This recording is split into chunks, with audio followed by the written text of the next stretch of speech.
Coach, great win. Talk about that fourth quarter defense. I mean, you guys held to one basket, 3 points. Just how you guys turned up defensively in that fourth quarter, and then the third also. I mean, our players are determined. They are resilient.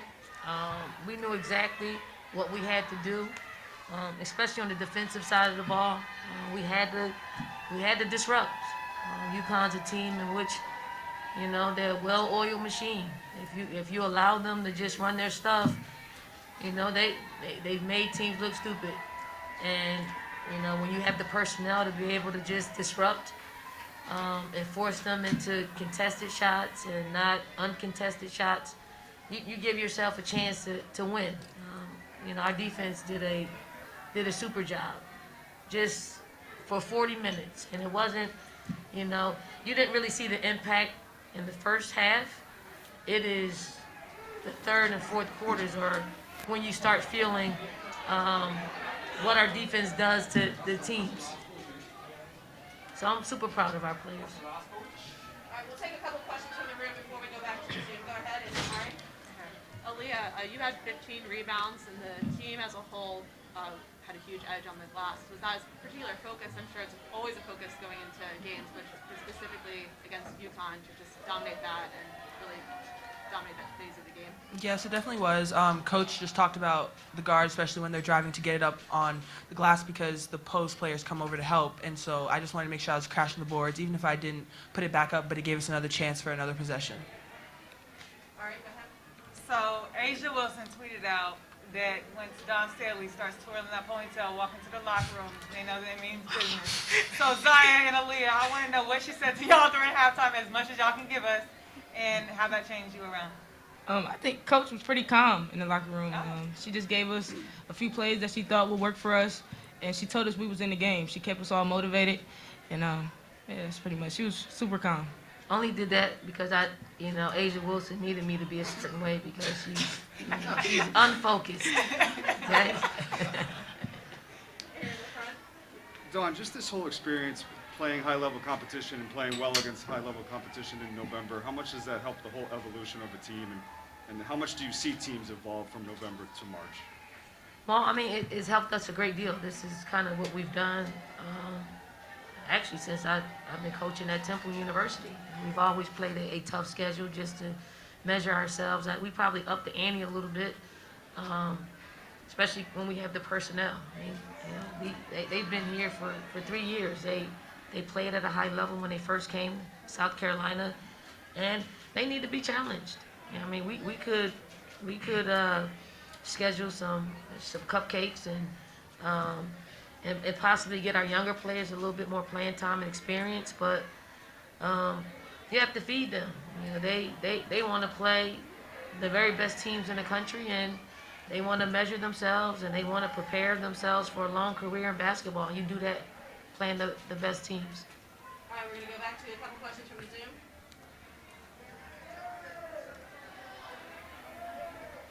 Hey, Coach, can you talk about Destiny Henderson and what she means to your team and your program, and just how she really turned it around in the second half after UConn kind of threw a haymaker in the first quarter?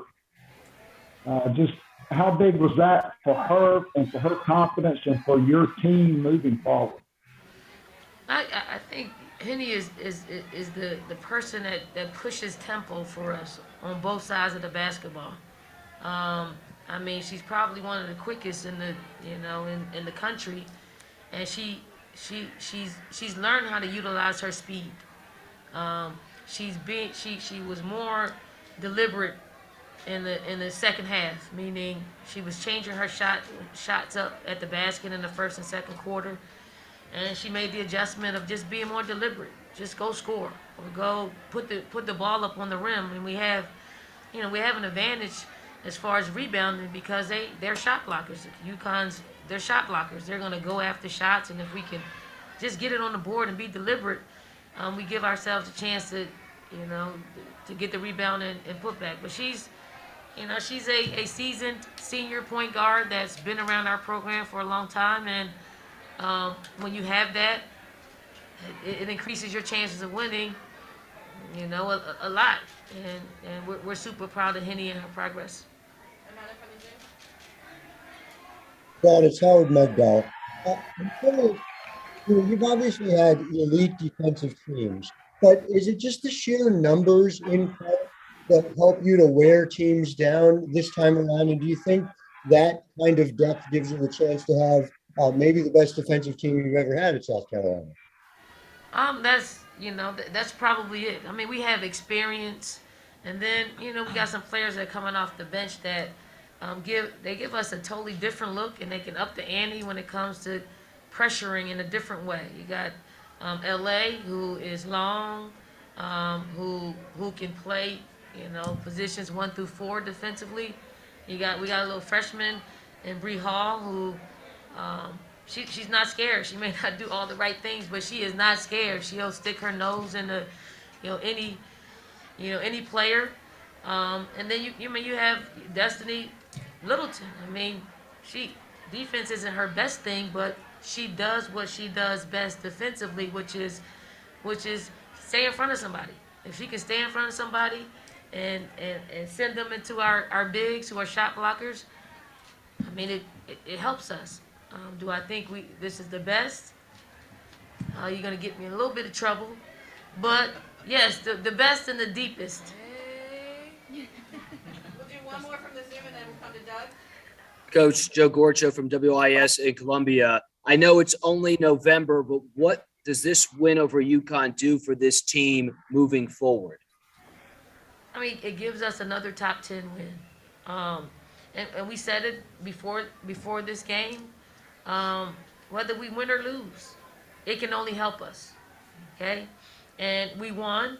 So we wanted to help us moving forward. Like the next time we step on the floor, we don't want any slippage. We don't want any lapses. We want to be the team that came down here focused, ready to take on any challenge, and we can't have any slippage moving forward. And we get a chance to play them again. So I'm sure there will be a lot of adjustments made on both sides of the ball for them and for us.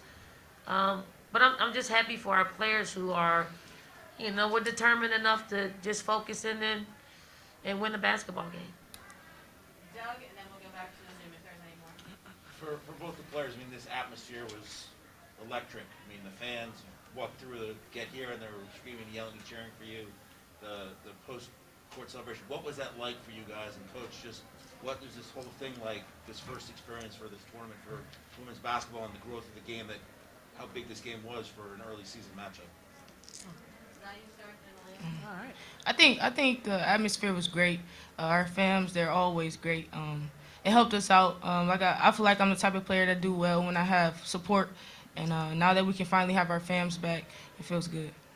I also agree with that. I think they just brought the energy, even if UConn went on a run. But when we started scoring, you heard them no matter what happened when we got a stop, when we scored. And so it just felt good to hear them in the crowd and could just continue to push us. I mean, this was great. I mean, the atmosphere was great. The fact that I know Leah's sitting here, a female ran tournament, Battle for Atlantis, first time that we're having a women's tournament. It's tremendous. Like we've missed out on 10 years of this type of atmosphere. So I hope, moving forward that great teams will continue to come down here and play. It is a challenge. You're gonna play great competition. You're gonna play great competition, and you're gonna measure yourself against the best. And the sun's out every morning. You can see the sunrise. You can wear shorts. I brought my boy Champ down here, so Paradise met my boy, and that was a great experience. Mic drop for Leah.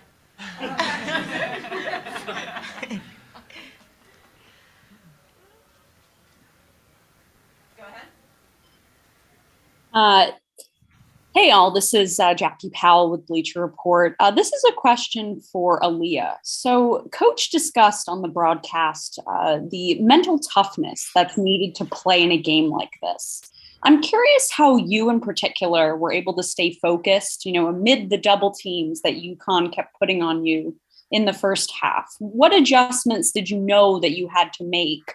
And then you obviously went out and executed it. I just had to be dominant. Since we got here, even after the Buffalo game, coach was just emphasizing that I need to be dominant and just take over. And so that's what I was focusing on. I just knew that there was going to be a double, but I needed to work quickly or just be patient and just read how they're playing it and maybe look for the kick out. But I mean, coach helped with that, making sure that I stayed locked in because she knew what I could do and I just needed to get there. Thank you. Back to the Zoom.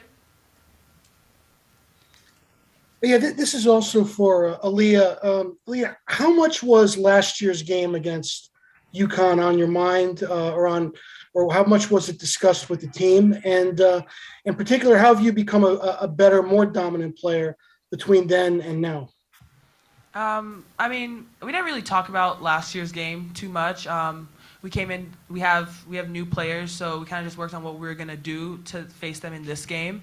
I just think I've become a better leader just by continuing to communicate on the court and just do what I need to do to help the team. I think we have three more on Zoom.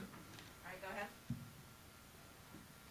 ahead. Yeah, this is Michelle Vopel from ESPN.com. Coach Staley, you didn't have a lot of three-pointers today, but they seemed like they came at really big times, including a couple from Destiny Littleton. How does that help? You know, even if she's hitting two, as she did today, how does that help when she's able to make shots like that? You know, UConn, we didn't know how they were going to play us. Last year when we played them up at their place, you know, they denied us the ball. They make it really hard for us to make catches. And this, you know, to start the game off this time, they just kind of gapped it. And they were just basically collapsed in the paint, daring us to shoot it or daring us to drive downhill at them, which was, you know, it was a lot of cluster in there. We couldn't get it to our post players, so we had to figure out a way in which get somebody in there that could hit a shot, you know, take a shot. And we had to take shots. I thought we gave up some shots from the outside, and we know Destiny Littleton is not shy about taking any open look. And, you know, I just had to praise her for just sitting there for 2 games. Like, she didn't really play significant minutes. And, you know, a player like that could either pout and just, you know, go back to her room and say, you know, why? She didn't. You heard her for the last 2 games, just stand in it, calling out the plays, calling out how we should defend, how we should, just calling them out, and she just stayed ready. And the situation called for her to go out there and stretch the floor, and I'm super happy for her. You know, this is going to be a confidence booster for her, and hopefully some of the players who didn't play, they can see some of her championship behavior, because basketball is a gift that keeps on giving when you're in the right mindset. Thank you. Coach, Paige Bueckers had a pretty productive first half today. Was there a specific adjustment you guys made at halftime to sort of slow her down there in the second half, or was that just a product of your defense playing better? Well, I just thought we just kept pressure on her. We just tried to not give her any open looks. We just tried to fight over screens. We tried to chase her off. We tried to send help when they posted our, you know, Destiny Henderson up. I think we just made her work hard. And sometimes with a player like that, if she's going to play as many minutes as she has to play for them, we're hoping it takes a toll on her. It didn't the first time the last year that we played them, but it did, you know, in a situation where you're playing, you know, 3 days in a row. And last question. This is for everybody on the podium, but I'll start with Aliyah. Aliyah, do you believe you're the best player in the country? And then I'd like to hear from your coach and Zaya, their thoughts on that. What was the first one? Coach, do you want to speak on that? What is it? Yeah, coach can Do go you think Aliyah first. is the best player in the country? You got it. Aaliyah Boston plays for the South Carolina Gamecocks. Do I think she's the best player? 22 points, 15 rebounds in a big ass game. Mic drop on that. Thank you, everybody.